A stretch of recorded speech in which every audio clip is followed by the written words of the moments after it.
Tarde em Família, estamos a fazer-lhe companhia aqui a partir dos estúdios da rádio, que se transformam à quarta-feira à tarde nos estúdios da rádio, da televisão, da internet, enfim, os seus estúdios aí de casa. Quero saudar aqueles que estão na internet, que estão através da rádio, que estão através, naturalmente, também das operadoras de televisão, e para aqueles que estão muito longe, para si em especial, que está aí desse lado, muito longe, fora de Portugal, está a ver-nos e a ouvir-nos.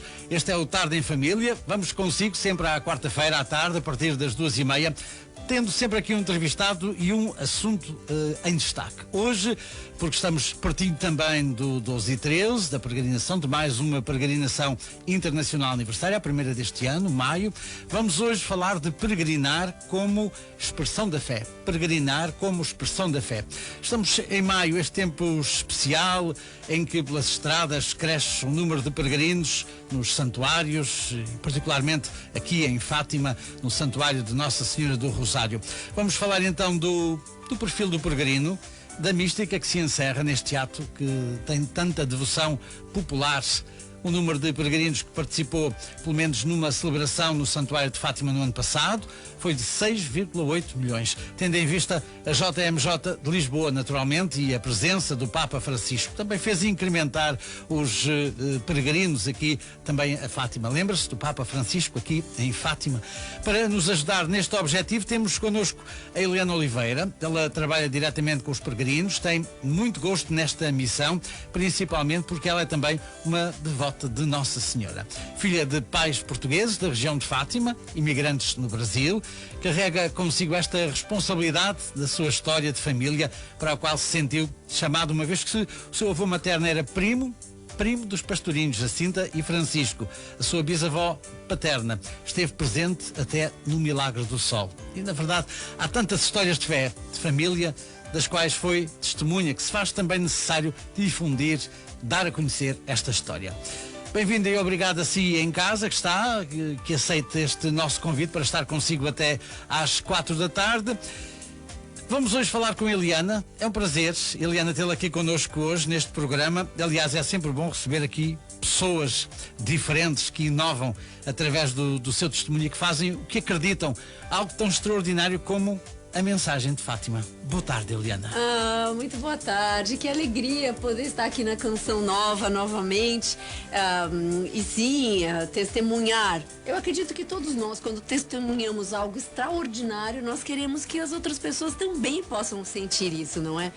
Desde as coisas mais simples até as mais transformadoras, como a mensagem de Fátima. Por isso se fez necessário a criação deste projeto, não é? Do Raízes de Fátima, e de partilhar este amor enquanto instrumentos. Olha, antes de falar da Eliana, o que é afinal isto das Raízes de Fátima? Afinal, o que é? O que é Raízes de Fátima?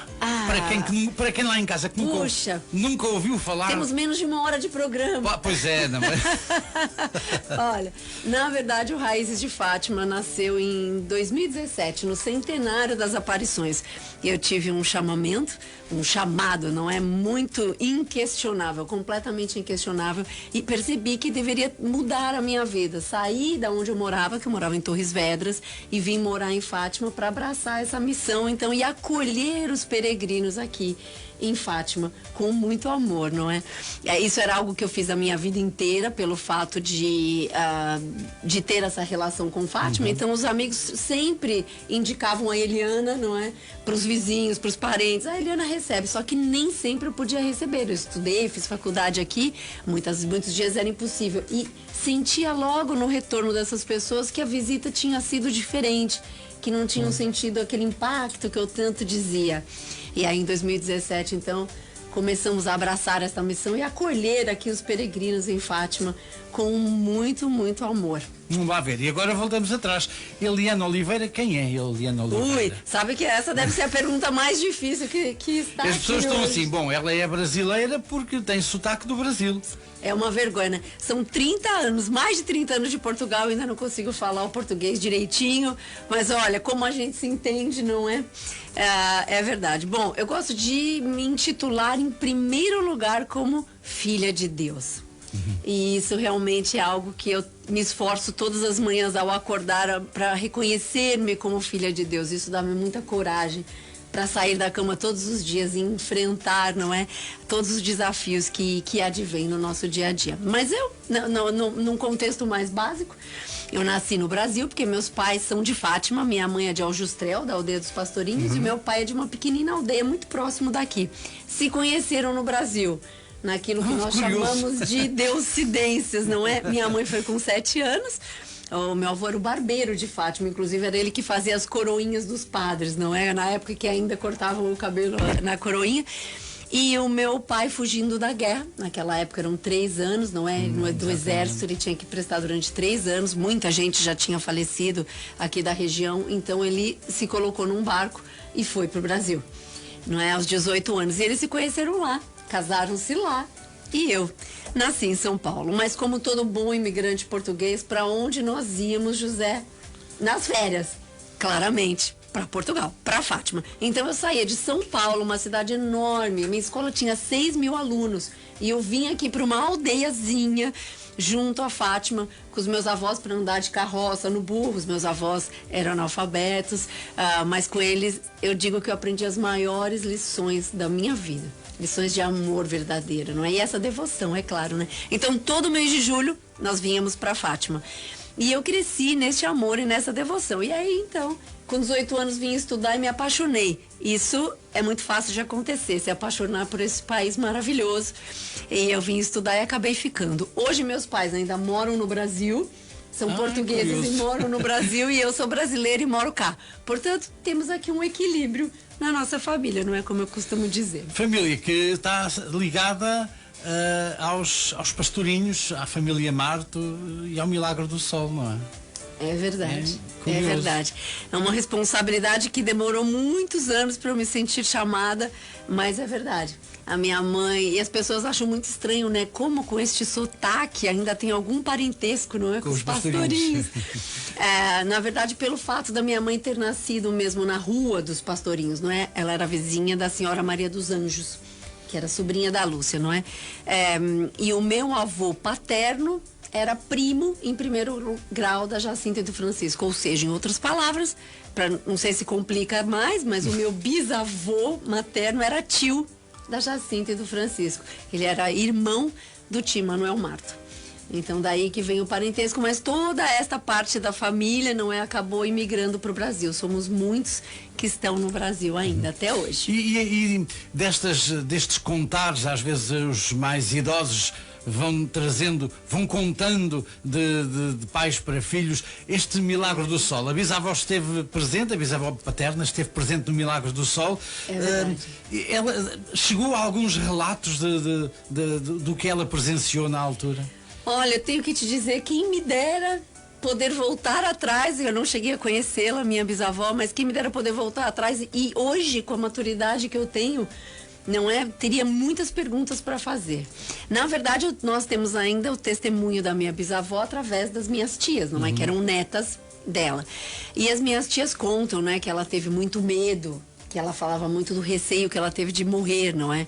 Com aquela sensação de que o sol ia se chocar contra a terra, não é? Durante o Milagre do Sol. E a minha bisavó ainda teve uma bênção muito grande de ter visto algumas pétalas de rosas a cair e ter sentido o perfume de rosas durante o Milagre do Sol. Mas quem vive uma proximidade tão grande, não é, com essa história, também não se atenta muitas vezes tanto aos detalhes. E as minhas tias, o que mais me contam é deste amor da minha bisavó, desta devoção dela. Inclusive, uma das memórias que as minhas tias sempre se emocionam ao contar é que os 13 elas iam junto com a minha bisavó para o Santuário de Fátima, e que muitas vezes estava frio, não é? Principalmente mais para perto de outubro, não é? Que estava frio. Então as minhas tias contam que a minha bisavó levava um chale de lã muito grande e ela colocava as netas todas e ela colhia assim, ou seja, aquecia, não é? Com o sentido com o seu próprio chale junto dela, as netas. E a minha tia sempre diz, como a galinha faz com os pintainhos. Eu acho assim muito, muito querido, mas essa devoção é muito presente em toda a nossa família. Inclusive eu tenho uma tia Júlia, que não larga aqui da Canção Nova. A casa dela está com a televisão sempre ligada na Canção Nova, rezando o terço e fazendo e participando nas missas constantemente. Essa é uma presença muito real dentro da nossa família. Tia Júlia, boa tarde, tia Júlia. Sim, acho que está lá, pode lá estar. Com certeza. Tia Júlia pode lá estar. As coisas foram evoluindo aqui em Fátima, nos Valinhos, em Fátima Velha, como costumamos dizer, em Fátima Nova, ou aqui nesta Fátima que toda a gente reconhece como Fátima, mas na prática não é, a Covadaria. Isto vai evoluindo e as pessoas vão, algumas passando de peregrinos a turistas, outras de turistas a peregrinos. Já se fala do turismo religioso, mas há sempre esta diferença entre peregrinar e fazer turismo religioso. É verdade, é verdade. Na verdade, enfim, são duas formas distintas de fazer um trajeto, de viajar, não é? E o peregrinar pode ser a pé, bicicleta ou até a cavalo, antigamente, não é? Peregrinar ainda existe aqui no Ribatejo, ainda existe. Peregrinar a cavalo. É verdade, ainda mantém algumas tradições, né? Eu acho isso muito bonito. E, na verdade, o peregrinar vem desta palavra em latim per agro, não é? Que é caminhar pelo campo. E por isso é que nós, no Raízes de Fátima, também sempre indicamos os peregrinos a virem pelos campos. Primeiro, por uma questão de evitar perigos, não é? Deixa também os próprios condutores muito mais tranquilos quando peregrinam pelos campos. E porque estar junto à natureza faz parte da peregrinação. Mas vamos lá, a sua pergunta, não é? Turista e peregrino. O turista, ele é muito mais movido pela curiosidade, enquanto o peregrino se sente movido pela transformação. É interessante isso. O peregrino, ele tem um perfil mais contemplador, enquanto o turista é mais, a gente pode dizer que ele é mais consumidor. O turista não faz morada nas suas experiências, enquanto o peregrino habita nas suas experiências, ou seja, nos contratempos do caminho, nas adversidades do caminho. O peregrino aprende com elas, ele busca aprender com elas, ele reconhece lições que os obstáculos trazem, porque ele tem um destino de chegar no local sagrado. Então, tudo que compõe o caminho faz parte deste trajeto. Enquanto o turista, ele passa de uma forma mais superficial e os contratempos, pelo contrário, são um problema para ele, não é? Porque estão atrapalhando o seu objetivo, não é? Que passa muito mais por entretenimento e diversão do que propriamente pela contemplação. Mas eu gosto de pensar, José, que todos nós somos na nossa vida turistas e peregrinos. Muitas vezes caminhamos na nossa vida como turistas, outras como peregrinos. E tem uma frase da Lúcia que eu gosto tanto, em que ela escreveu num dos seus livros, que enquanto estamos na terra, somos todos peregrinos a caminho do céu, se seguirmos pelas vias de Deus. É uma frase muito forte que faz parte das frases da minha vida, e eu acho muito bonita esta posição em que a Lúcia nos coloca todos nós como peregrinos, como caminhantes, não é?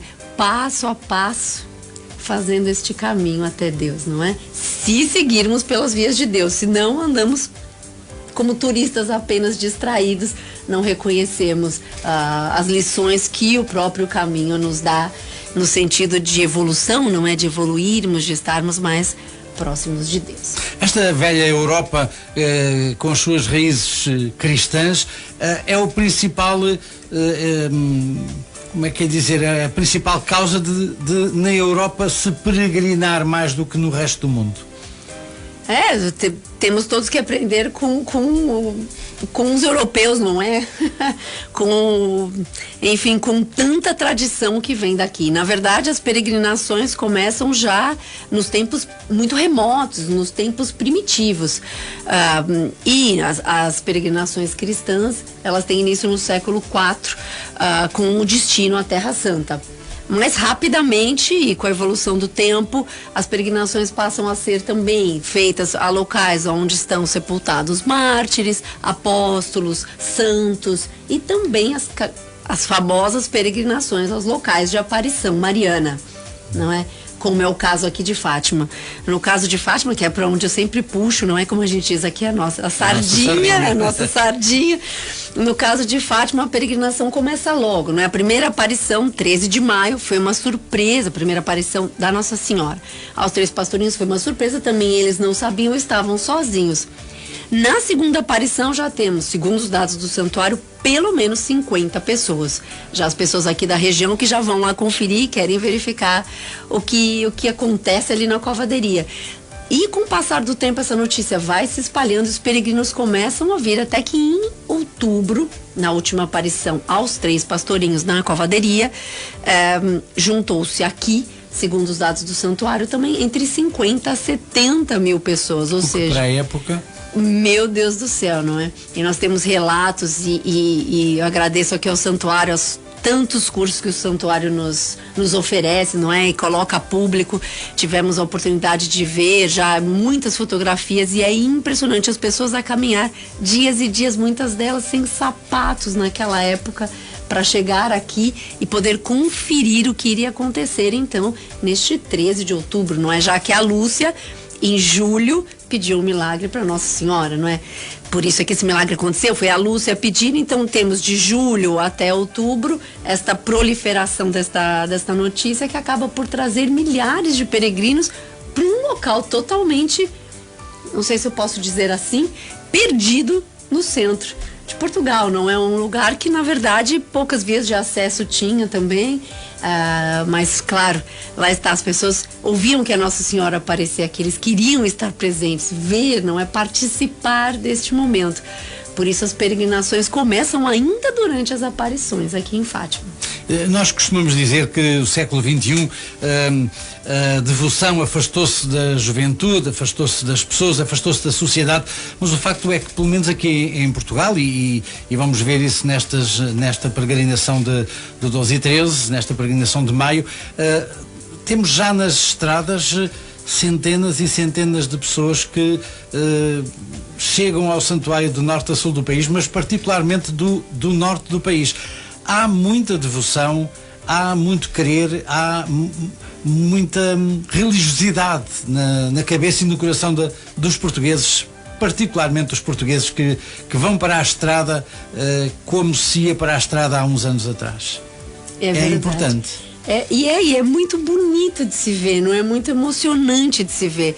Nós, inclusive quem deveria estar aqui neste lugar, né, a falar pelo Raízes, é a Maria Alice Campos, que é a nossa guia de caminho peregrino. Ela que costuma acompanhar os nossos grupos e ela está neste momento a trazer um grupo de Lisboa, Fátima. E nesse grupo temos 2 pessoas do Brasil que vieram especificamente do Brasil para fazer essa caminhada. Portanto, e já recebemos hindus, e já recebemos pessoas de muitas partes do mundo e sentimos isso, não é? É bonito, é muito bonito de se ver isso, essa devoção totalmente presente em Portugal, sem dúvida nenhuma, mas tão presente no mundo inteiro, em lugares assim que, meu Deus, eu recebi um grupo da Índia recentemente e eles queriam partilhar o que eles tinham da Nossa Senhora e fotografia da imagem que eles tinham em casa. É muito bonito ver como a mensagem de Fátima realmente ultrapassou fronteiras, não é?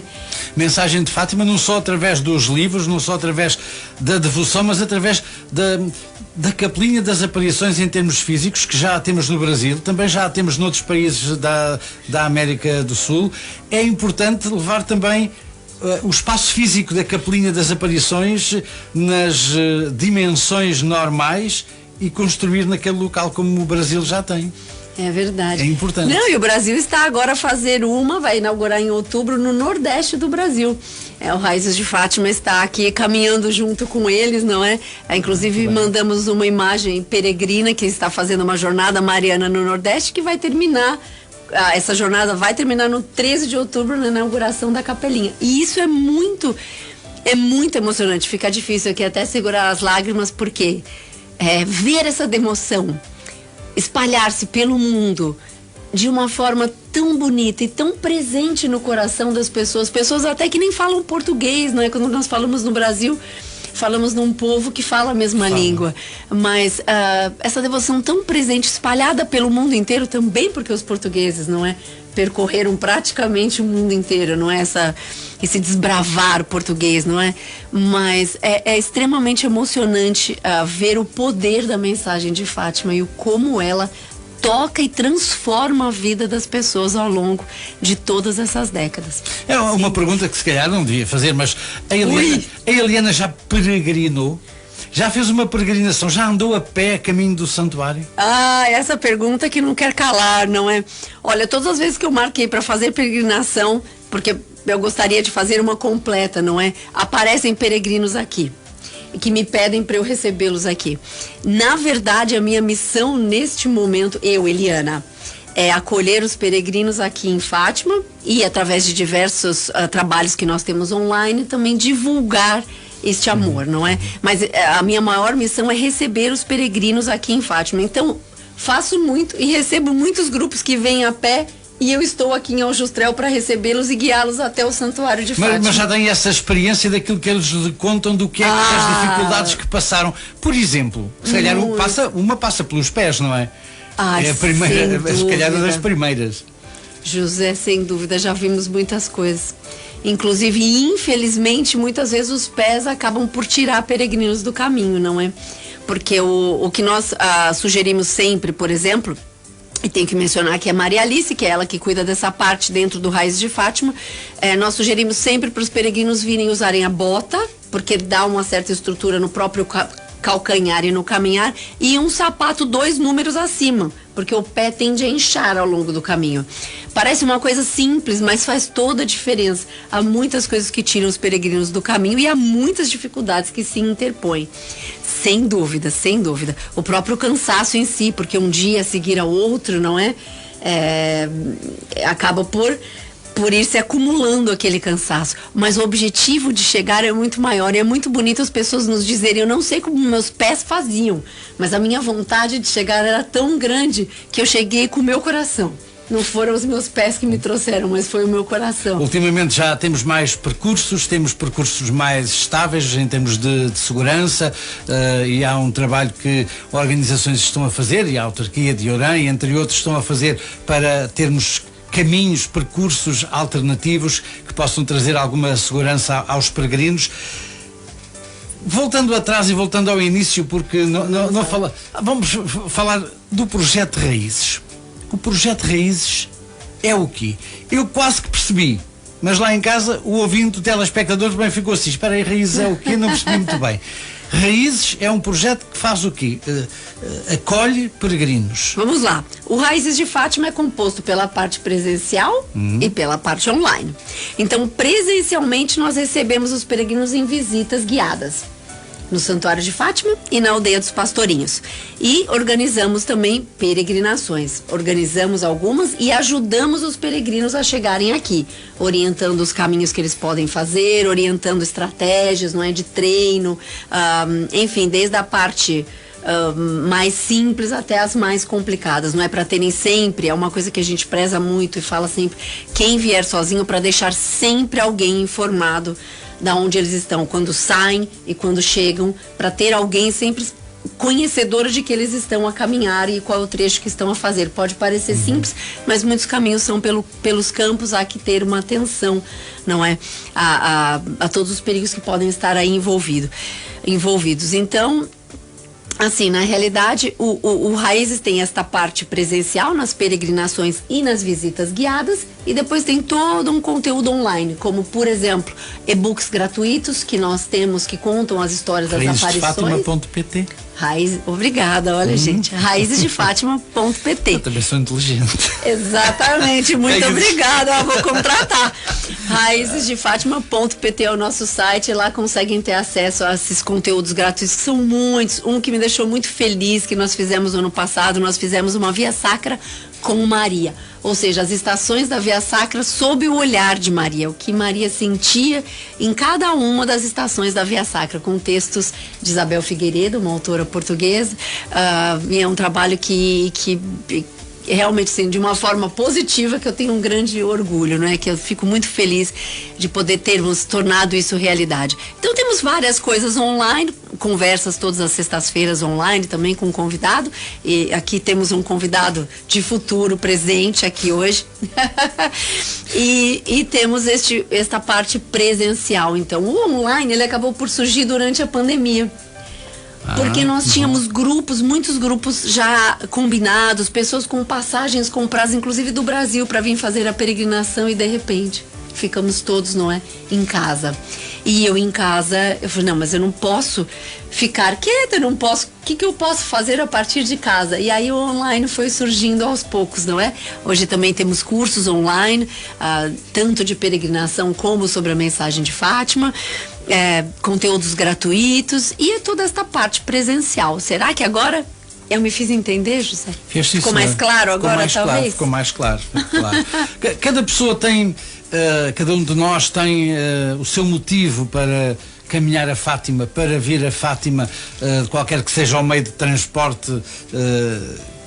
Quais são aqueles que lhe parece que são mais... que estão mais no coração dos peregrinos?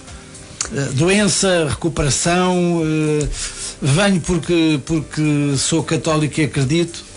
Olha, na verdade nós vamos vendo um pouco de tudo. E há muitas pessoas, sem dúvida, que vêm cumprir promessas, não é? Que prometeram que fariam esse caminho a pé se algo acontecesse nas suas vidas. E essa é uma constante, inclusive estamos trazendo uma peregrina que está a pagar, como nós dizemos, né? A pagar a sua promessa. Mas tem muitas pessoas que acompanham, não é? Quem está a pagar uma promessa, e a própria questão da transformação, desta experiência. E não é incomum, José, nós vemos as pessoas caminharem em família. É muito bonito isso.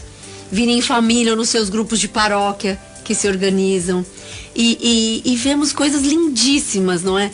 Ainda há pouco recebi uma enfermeira que faz o caminho todos os anos a ajudar, não é? O seu grupo de paróquia. Então ela, enquanto enfermeira, tira as férias neste período que o seu grupo da sua paróquia vem para Fátima, para ela poder assessorá-los e ajudá-los ao longo do caminho. Então, assim, desde quem ajuda, dos carros de apoio, quando assim o fazem com carro de apoio, são sempre muitas pessoas envolvidas nos objetivos mais distintos, mas sem dúvida sempre com este amor à mãe, não é? Sempre com essa vontade de chegar em Fátima, de chegar no colo da mãe. E a preparação dos peregrinos também tem evoluído ao longo dos últimos anos, não tem? Talvez mais pela informação que os peregrinos vão tendo, quer através dos meios de comunicação social, quer através de projetos como o Raízes, não é? É verdade. Eles têm mais conhecimento daquilo, como falava há bocadinho, dos sapatos e das botas e dos pés que têm que inchar, ou que normalmente incham, os coletes refletores, a água, que é importante. Às vezes não se dá muita importância à água, mas que é fundamental. Fundamental, fundamental. E muitas vezes há trechos, agora, por exemplo, neste ano nós estamos com bastante calor e com um sol muito presente, não é? E há trechos que realmente não tem aonde ter acesso à água. Então a água é fundamental, sem dúvida. E tudo isso acaba por ser um grande aprendizado, não é? Para os peregrinos. Mas claro, o preparar-se é sem dúvida parte do caminho. Aliás, nós acreditamos que começa-se já a viver o caminho na preparação, não é? Nos próprios treinos, no preparar a sua mochila a própria preparação espiritual também, não é? O esvaziar-se para aceitar os desafios que o caminho interpõe. E sacerdotes que muitas vezes vêm com as suas paróquias, ainda há poucos dias uma peregrinação aqui pertinho do entroncamento, cujo sacerdote também veio com os seus peregrinos, com os seus paroquianos até aqui a Fátima, que é importante também esta envolvência não só dos grupos de peregrinos que vêm sozinhos, mas que trazem esta ajuda espiritual com um sacerdote que os acompanha, não é? É verdade, é verdade. Não é só caminhar, não é só fazer quilómetros, é fazer quilómetros, mas também para o coração. Sem dúvida, nós não temos dúvida disso. Muitas vezes é o próprio coração que leva as pessoas a chegarem aqui, não é? E sim, claro, eu até mesmo as próprias visitas guiadas que eu faço, eu também gosto muito de fazê-las quando há um sacerdote junto. O fato de ter um padre a acompanhar, claro, sem dúvida, porque ele já reconhece, na maior parte das vezes quando os padres vêm, já são padres que conhecem as pessoas que estão a peregrinar com eles, não é? Então conhecem as suas dores, as suas fragilidades, então pode realmente ajudá-las a crescer no caminho. E eu acho lindíssimo, eu acho que é muito importante, inclusive, termos alguém assim, como um padre ou uma irmã, a acompanhar os grupos de peregrinação. Acaba por ser uma experiência ainda mais completa, né? Ainda mais mergulhada. Não sei se havia já alguns, mas há algumas aplicações, e esta, por exemplo, que a Comissão de Apoio ao Peregrino a Pé desenvolveu com um parceiro tecnológico, o Voz de Portugal, que é uma plataforma que se destina aqui a apoiar e aumentar também a segurança de quem faz o caminho até Fátima a pé, ou seja, a plataforma mensagemdefátima.voste.pt, onde os peregrinos, os grupos, se quiserem, podem registar-se e imediatamente as autoridades ficam a saber que vem ali uma peregrinação de X peregrinos com estas características e que podem acompanhar ao longo da sua passagem pelo caminho. É importante também este tipo de auxílio informático, digamos assim, para quem recebe, no vosso caso também, saber quem vai receber, quantos vai receber, o que é necessário para receber aquela peregrinação. E até mesmo por questão de segurança mesmo. Nós batemos muito nesta tecla, não é? Falamos muito desta questão de segurança, porque envolve a todos.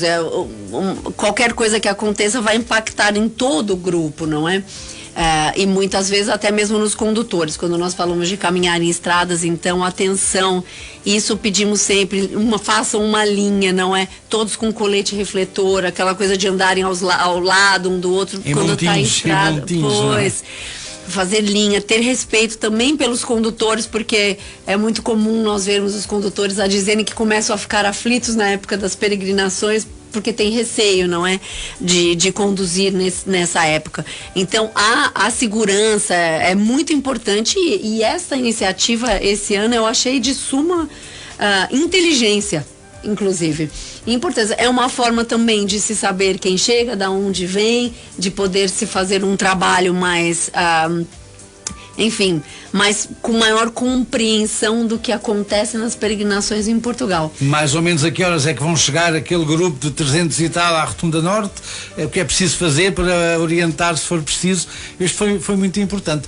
Sobre Fátima, sobre a nossa mística de Fátima, o que é que os peregrinos lhe têm revelado de forma assim mais pessoal?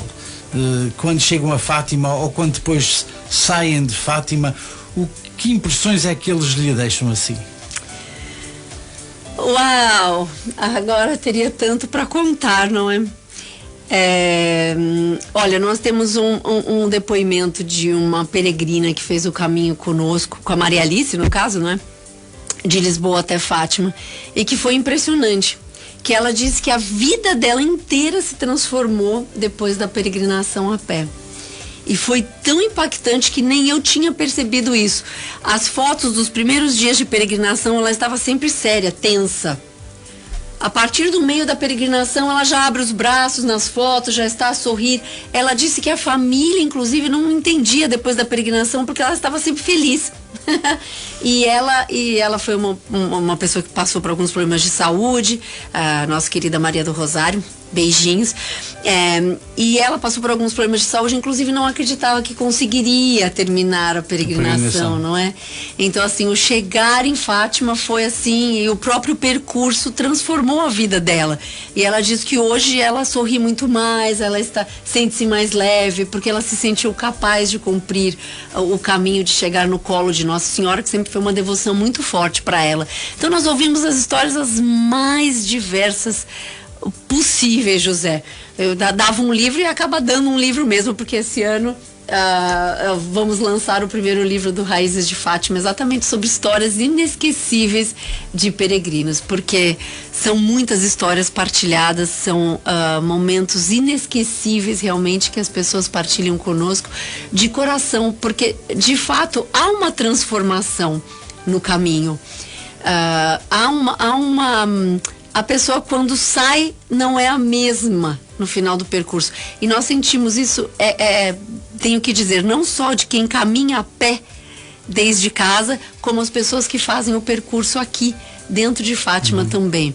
Ainda ontem a peregrina me dizia, eu estou diferente, eu sinto-me diferente. Acredito que a partir desse momento tem um olhar diferente sobre a vida. E isso é tão bonito de nós vermos, porque a mensagem de Fátima traz-nos isso, não é? Nas suas bases, nas suas 3 grandes bases, não é? De conversão, oração e reparação, ela traz-nos uma grande transformação na vida. E isso é impactado nos peregrinos das diversas formas, de formas tão diferentes. Ainda, por exemplo, é que eu podia ficar aqui muitas horas a falar da experiência dos peregrinos. Ainda teve uma peregrina, por exemplo, que eu estava a falar na Basílica da Santíssima Trindade, na Basílica mais recente, eu estava a falar da questão do Cordeiro, não é? Por que Jesus é chamado de Cordeiro de Deus, não é? De uma forma muito breve, porque não temos assim tanto tempo. E a peregrina começou a chorar, não parava mais, ela me pediu desculpa, ela falou, não posso continuar, Eliana, porque a minha avó sempre me falou sobre o Cordeiro, sempre me falou, me entregava ovelhas a vida inteira e eu nunca aceitei a morte da minha avó. E agora, me desculpe, eu preciso ir para a Capela do Santíssimo e eu preciso me reconciliar com Deus. Deu um clique, não é? Foi um pequeno instante. Então nós vemos que os peregrinos passam por uma transformação muito presente, muito bonita e muito grande em Fátima, fazendo o seu caminho a pé ou muitas vezes simplesmente estando no santuário, não é? Olha, e o programa está quase a terminar. Oh, meu Deus! Só tenho uma pergunta para si. Como é que é o seu relacionamento com Fátima, com a Virgem Maria, com os peregrinos? Ai, quanto tempo eu tenho para responder isso? Uns minutinhos. Até às 20. Olha, esta devoção, como eu disse desde o início, essa devoção à Nossa Senhora é uma realidade na nossa família. Ela está presente desde a barriga da minha mãe, não é? E eu cresci nessa devoção, portanto, ela faz parte da minha vida. Mas é interessante que em 2017, quando eu tive este chamado para abraçar a mensagem de Fátima de uma forma diferente, não é? A mãe de uma amiga minha me disse, Eliana, um cego não pode guiar outro cego. E me chamou para fazer uma consagração pelo método de São Luís de Maria Grignon de Montfort. E eu confesso que eu não conhecia na época, não é? E essa consagração foi um grande divisor de águas na minha vida. Fez com que eu pudesse deixar para trás muitas coisas que não faziam mais sentido, que eu teria que deixar para poder ser guia, não é? Em Fátima, embora seja guia nas visitas guiadas, não é? Sim. E essa consagração transformou a minha vida e me trouxe para muito mais perto de Nossa Senhora e o sentir este colo materno, não é? Porque aqui em Fátima, Nossa Senhora nos diz que o seu imaculado coração é refúgio. Não importa o tamanho da nossa dor, nem o tamanho do nosso pecado. É um coração misericordioso que espera por nós, não é? E diz que o seu coração é caminho. Olha que bonito, voltamos aqui. É caminho que nos conduz até Deus. Então, neste passo a passo da nossa vida, fazer este caminho junto com Nossa Senhora é um caminho que se torna, enfim, muito mais no meu coração, digo por mim, não é? Muito mais bonito, muito mais acolhedor neste amor materno em que todos nós somos chamados a viver, não é?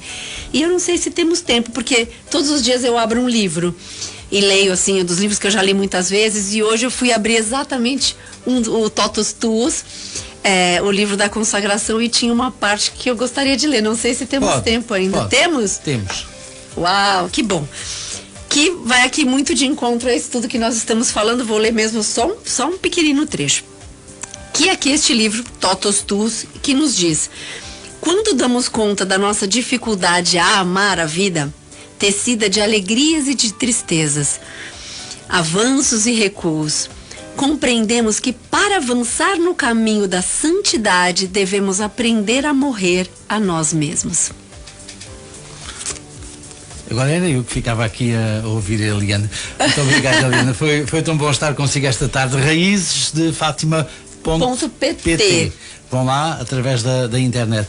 Eliana, foi um prazer. Muito obrigada. Vou de coração cheio. Espero poder ter contribuído alguma coisa para quem está lá em casa. Um grande abraço e fiquem todos com Deus. Muito obrigada. Obrigado, José. Eliana.